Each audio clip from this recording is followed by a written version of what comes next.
Manood, makinig, matuto. Manood, makinig at matuto. May aral natin ang kwento ng bayan ko.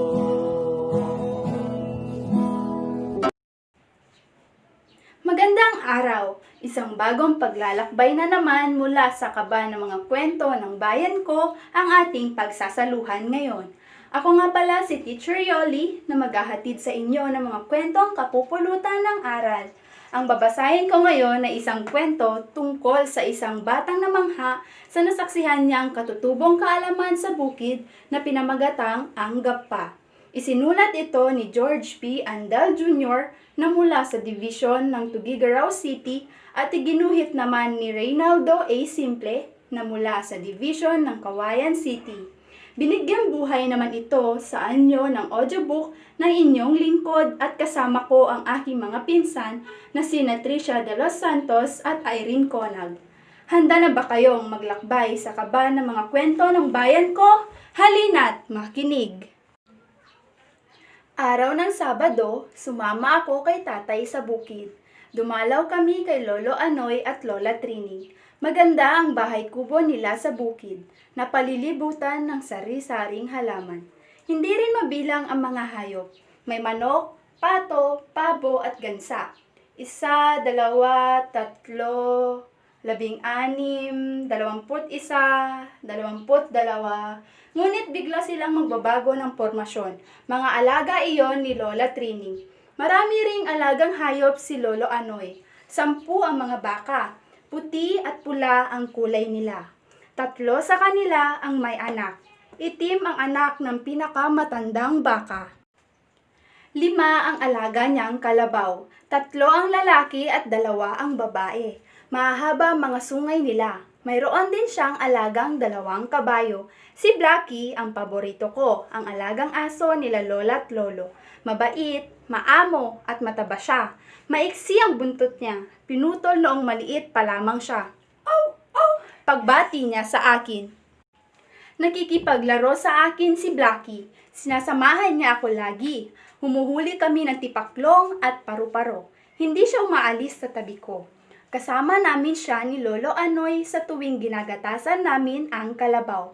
Ang saya-saya dito sa bukid, Lolo, sambit ko kay Lolo Anoy. Talagang masaya rito, Apo. Mabilis na sagot niya sa akin.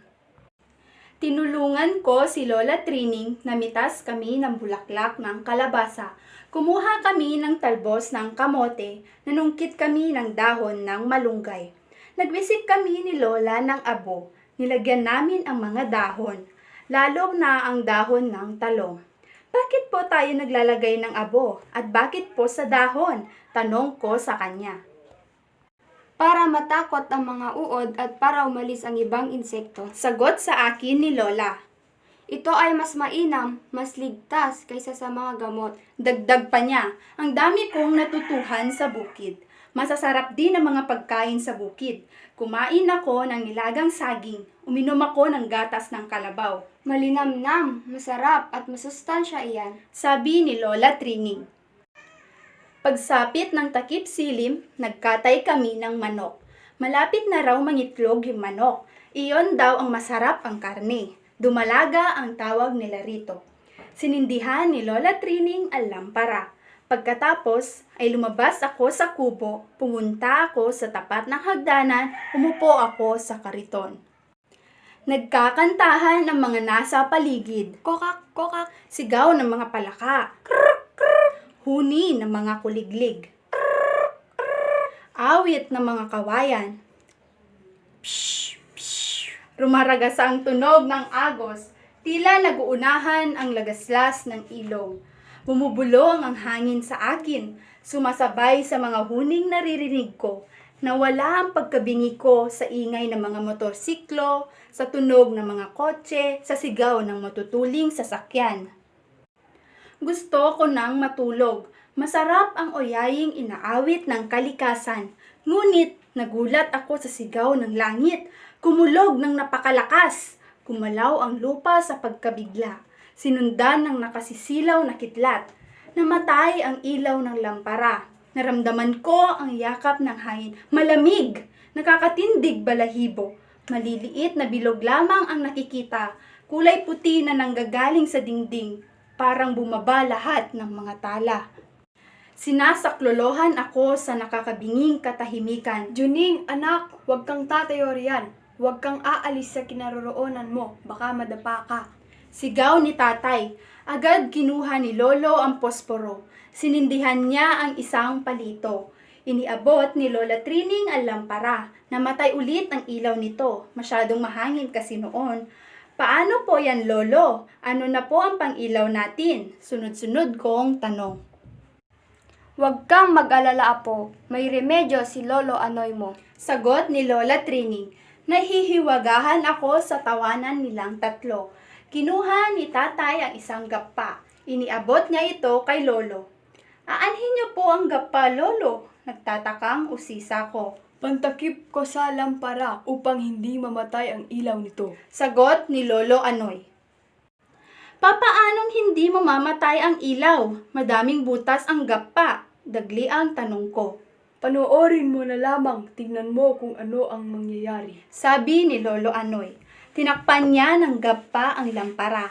Nabuhay ang naghihingalong ilaw nito. Kay gandang pagmasda ng mga ilaw, nanggagaling ang mga ito sa gappa.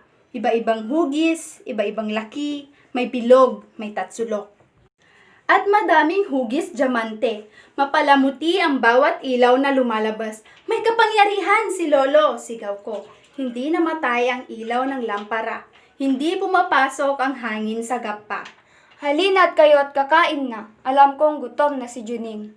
Tawag ni Lola Trining. Ngunit natanggal ang gutom ko. Pinawi ng agimat ng gappa ni Lolo. Iniisip ko kung paano nangyari iyon.